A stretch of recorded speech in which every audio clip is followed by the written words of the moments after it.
मुझे आपसे कुछ बात करनी है। भाई वो ढेर सारी बातें तुम्हारे फॉर्मूला कार के साथ मैच, रूही के जूतों के साथ तो मैच, रूही को इस दुनिया में लाने के लिए रूही छोटे बड़े हर तरह के सैक्रिफाइस मैंने सोचा कि इसे कंपनी देने के लिए मैं खुद ही तो कहा कि तुम्हारे पास कुछ नहीं है और तो केवल ये रिश्ता क्या कहलाता है कि आने वाले एपिसोड में आप लोग देखने वाले हैं। अबीरा विद्या से कहती है, माँ मुझे कुछ आपसे बात करनी है। वो पहले मजाक में कहती है कोई बात नहीं करी, फिर कहती है ठीक है क्या बात करनी है बताओ।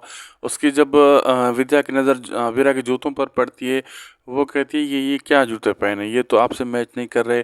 और अबीरा कहती है ये जो है जूते मुझे पसंद नहीं, अगर कोई मसला नहीं, लेकिन रोही को तो पसंद है ना, वो हमारे लिए इतना कुछ कर रही है, पुकी को इस दुनिया में ला रही है, और उसके लिए मैं ये सब कुछ कर रही हूँ। ये उसकी पसंद के जूते हैं तो इसलिए मैंने पहन लिए हैं। और दूसरी तरफ ये दिखाया जाएगा कि रोही जब बेड पे सोई होती है तो ये बात कर रही होती है सपने में, या गुनगुना रही होती है, मतलब ऐसे वो बोल रही होती है कि मेरे पास तो कुछ नहीं बचा, मेरे पास कोई चीज़ नहीं, मैं इस दुनिया में अकेली हूँ।